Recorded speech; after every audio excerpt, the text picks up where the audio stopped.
आत्मज्ञानी अष्टावक्र की शारीरिक संरचना क्यों वक्र हुई, इस रहस्य को हमने जाना। अब हम अल्पवय अष्टावक्र किस प्रकार से वयोवृद्ध राजा जनक के गुरु बने, इस रहस्य को जानेंगे। इसके संबंध में हमें एक कथा प्राप्त होती है। उस कथा के अनुसार राजा जनक आत्मज्ञान संबंधी अनेकों शास्त्रों का अध्ययन किया करते थे।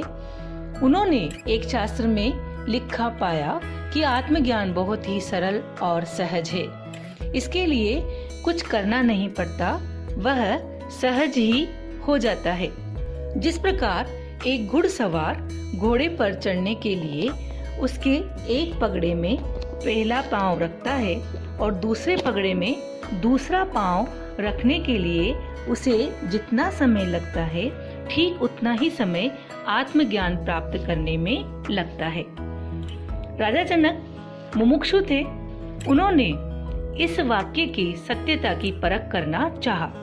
इसके लिए उन्होंने अपने राज दरबार में देश विदेश से विभिन्न विद्वानों को आमंत्रित किया और उनको चुनौती दी कि इस कथन को सत्य प्रमाणित करें, अन्यथा इस पंक्ति को ही शास्त्रों से हटा दें। जो भी विद्वान उनके दरबार में आमंत्रित किए गए थे, वे सब विद्वान पंडित ही थे। उन्हें केवल पुस्तकीय ज्ञान ही था। वे शास्त्रार्थ करने में तो प्रवीण थे, किंतु स्वयं आत्मज्ञानी नहीं थे। इसलिए वह राजा जनक को संतुष्टिपूर्ण जवाब नहीं दे पाए और इस कथन को सत्य प्रमाणित भी नहीं कर पाए। राजा जनक ने उन सबको जेल में डाल दिया और सभी विद्वान जेल में बंदी बना लिए गए। जब अष्टावक्र को यह समाचार मिला तो वह स्वयं राजा जनक के पास आए और उनसे उनके प्रश्नों का जवाब देने के लिए उन्होंने चुनौती स्वीकार की। जनक, ऐसा संभव है? अष्टावक्र ने कहा, वह शास्त्र जो कहते हैं वह सब पूर्ण रूप से सत्य है। मैं इसे प्रमाणित भी कर सकता हूँ, परंतु मेरी एक शर्त है।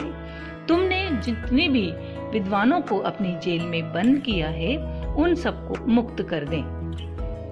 मुक्त करके घोड़ा तैयार करवाएं और मेरे साथ वन में चलें। राजा जनक ने सभी विद्वानों को मुक्त करवा दिया और अपना घोड़ा तैयार किया और अष्टावक्र के साथ वन में चले गए।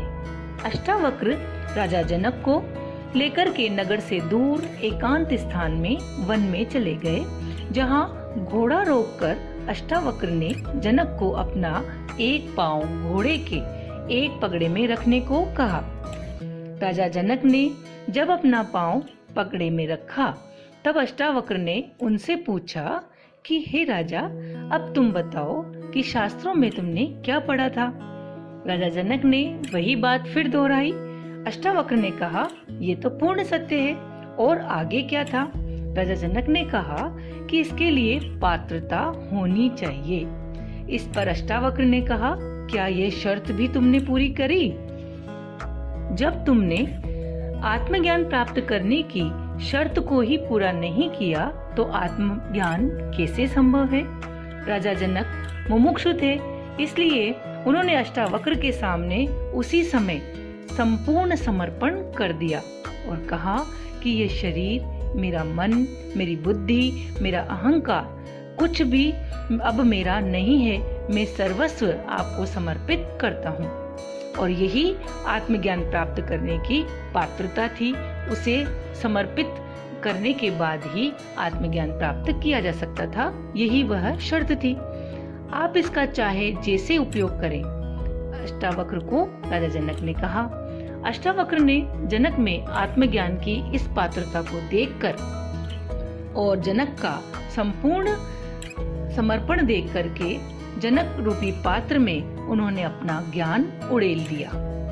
अष्टावक्र ने जनक के अंतःकरण को छू लिया और जनक को घोड़े के दूसरे पगड़े में दूसरा पांव रखने के पूर्व ही आत्मज्ञान भी हो गया।